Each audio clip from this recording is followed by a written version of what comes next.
श्री स्वामी समर्थ सगळ्यांना. तर हाय, मी निकिता. तर माझ्या यूट्यूब चॅनलवरती आपल्या सगळ्यांचं स्वागत आहे. तर आजचा व्हिडिओ स्वामी समर्थांच्या 11 गुरुवारची माहिती मी तुमच्या संग शेअर करणार आहे.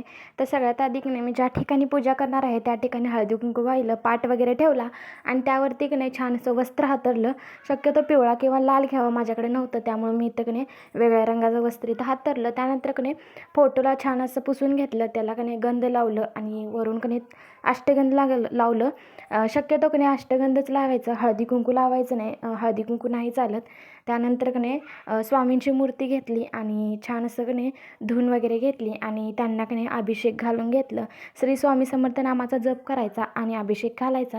छान असा अभिषेक वगैरे घालून घेतलं. थोडंसं कोमट पाण्याने की नाही धुवून घ्यायची मूर्ती. आणि तुमच्याकडं मूर्ती किंवा फोटो हे दोन्हीसुद्धा अवेलेबल नसतील तर आपल्याला की नाही सुपारीचं पूजन करायचं आहे. आणि शक्यतो फोटो किंवा मूर्ती एखादी ठेवा, पण नसेलच एमर्जन्सी, आपण कुठेतरी बाहेर गेलो आणि आपल्याला ही पूजा करायचीच आहे, तर आपण हे करू शकता. म्हणजे सुपारीचं पूजन तुम्ही की नाही करा. त्यानंतर की नाही मी गणपती म्हणून साईडला सुपारीसुद्धा मी ठेवणार आहे. पण त्याच्या अगोदर की नाही पाट घेतला, त्यावरती की नाही स्वामींची मूर्ती ठेवली आणि हार वगैरे घातला, त्यांना गंध लावला, अष्टगंध लावलं आणि बाजूलाच की नाही सुपारीचं पूजन पण गणपती म्हणून करून घेतलं. लग्न झालेल्या मुलींनी की नाही स्वामींची पूजा आहे की नाही आपल्या घरी म्हणजे सासरीच करावी. आणि जर एमर्जन्सी एवढीच असेल तर आईच्या घरीसुद्धा चालते. सासरी किंवा आईच्या घरी हे व्यतिरिक्त की नाही पूजा आपण कुठेही करायची नाही, आपल्या राहत्या घरीच पूजा करायची आहे. आणि जोपर्यंत आपले 11 गुरुवार होत नाहीत तोपर्यंत की नाही आपण मांसाहार करायचा नाही, पाळायचा आहे 3 महिने.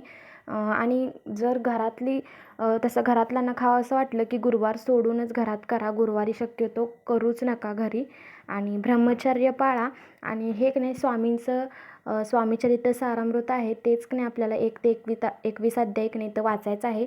आणि पाटाभोवती छान अशी रांगोळी काढायची आहे. आणि आपल्याकडे जेवढ्या गोष्टी अवेलेबल आहेत की नाही तेवढ्यातच पूजा करा. खूप मोठी पूजा केल्या आणि मनात श्रद्धा नाही त्याचा काहीच उपयोग नाही. पूजा ही मनापासून करा, मनात आपल्या श्रद्धा असू दे. उगाच जास्त फळं ठेवली, जास्त फुलं वगैरे घातली म्हणजे स्वामी प्रसन्न होतील असं काहीसुद्धा नाही. श्रद्धा विश्वास मनापासून ठेवा स्वामींच्यावर, म्हणजे की नाही तुमचं सगळी इच्छा जी काय आहे ना ती पूर्ण होत्या.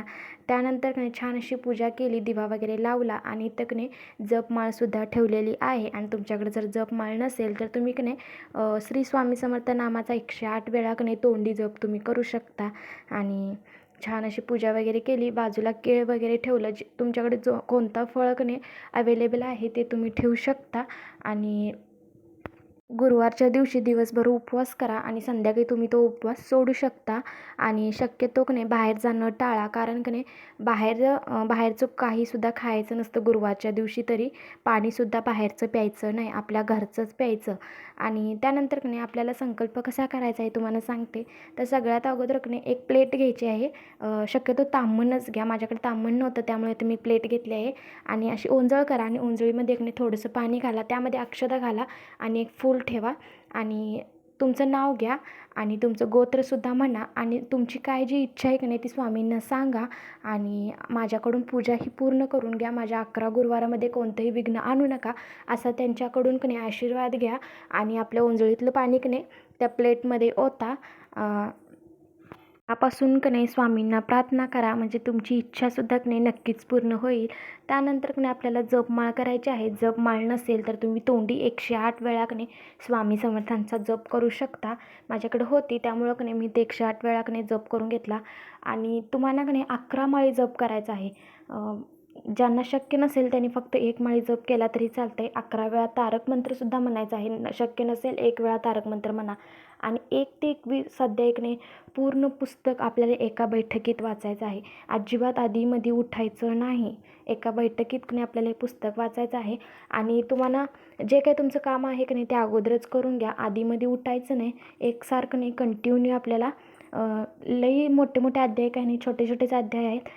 1-1.5 तासात की नाही होऊन जातं, त्यामुळं की नाही एका बैठकीत वाचा. छान असं स्वामींना की नाही मुजरा वगैरे करा. आणि छान अशी पूजा वगैरे मांडणी झाली की नाही छान नैवेद्य पण करा. शक्यतो की नाही स्वामींना भजी आवडतात, कांदा भजी, त्यामुळं की नाही नैवेद्यामध्ये भजी, पुरणपोळी. आणि जर हे तुम्हाला करायची तुमची एवढी हे नसेल तर की नाही तुम्ही साधी भाजी पोळी जरी घातली तरी स्वामी ते स्वीकारतात. तुम्ही जे खाता की नाही ते स्वामींना नैवेद्य द्यावा तसं काही नाही. चालतं तसं. स्वामी ते सुद्धा स्वीकारून घेतात. नैवेद्य वगैरे दावून झाला की नाही दत्तांची आरती करा, स्वामी समर्थांची आरती, या 2 आरती की नाही नक्कीच करा आणि मगच तुम्ही की नाही तुमचा उपवास सोडा. तुम्हाला हा आजचा व्हिडिओ कसा वाटला हे सुद्धा तुम्ही कमेंट करून नक्की सांगा. चला, श्री स्वामी समर्थ.